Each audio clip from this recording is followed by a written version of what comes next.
자, 이제부터 헤드라인을 하나씩 자세히 살펴보겠습니다. This is headline number 1. The government is expected to allocate approximately 27 trillion won for special loans targeting families with newborns, set to be implemented in January next year. 정부가 내년 1월 시행 예정인 신생아특례대출에 약 27조 원의 금액을 할당할 것으로 보입니다. Tell us about the plan. Well, it's designed to try and overcome the declining birth rate. That's the reason for it. Yeah. So quickly, households with an annual income of 130 million won or less. So it's pretty much exactly 100,000 US dollars, actually. So I was looking up the exchange rate this week. Or assets of around 500 million won or less, they're eligible for the loan. Okay. So if you make over 130 million as a household, you're not eligible for the loan. And interest rates will vary depending on the income level.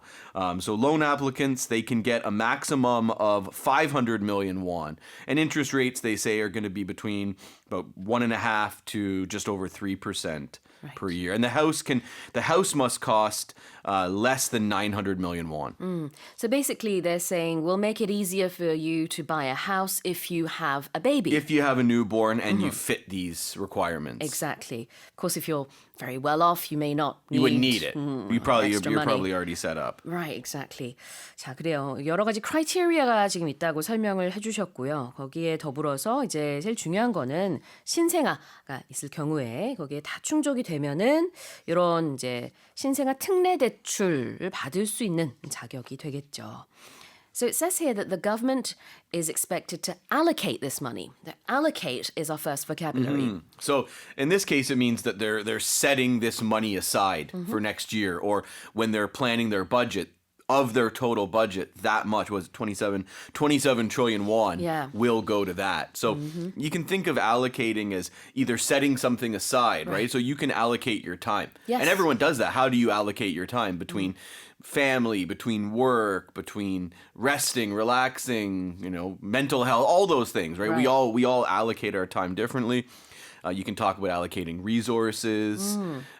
Countries have to allocate their resources. Yep. Companies have to allocate resources. Money is the usual one, though. So, like when I used to work in the financial industry, we would look at a fund, a mutual fund, and how did the portfolio manager allocate the money? Right. So that's called asset allocation. Could you use this for personal, budgeting, for example? Yeah. If, I'm going to allocate 10,000 won for snacks today. Sure. Something like that. Yeah, anything. Or like you just how you allocate your income, right? Like, okay, I allocate 30% of my income to savings, for example. Okay. 자, 이 allocate, A-L-L-O-C-A-T-E라는 동사는요. 얼마만큼의 돈을 이렇게 따로 할당한다 아니면 따로 이렇게 여기에 쓰겠다. 라고 하면서 지정을 하는 거죠. 돈뿐만 아니라 시간에 대해서도 쓸 수 있습니다. 그럴 때는 할애하다라는 뜻이 될 텐데 우리가 개인적으로도 내가 한 달에 이만큼 돈을 버는데 한 30% 정도는 저축을 해야 되겠다.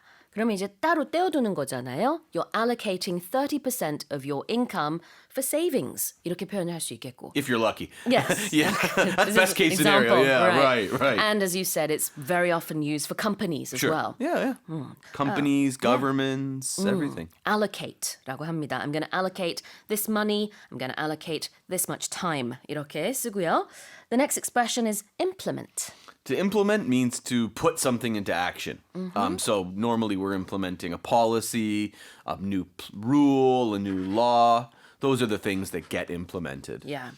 무언가를 시행할 때 implement라고 하는데 여기서는 이제 이 신생아 특례 대출이 실제로 적용되는 것은 내년 1월부터 라고요 하고 있고요. 그러나 이제 거기에 얼마만큼의 돈이 들어갈 것인가 그것에 대한 이제 예측이 나온 것입니다. Let's have another read. I'm going to read this time. The government is expected to allocate approximately 27 trillion won for special loans targeting families with newborns, set to be implemented in January next year.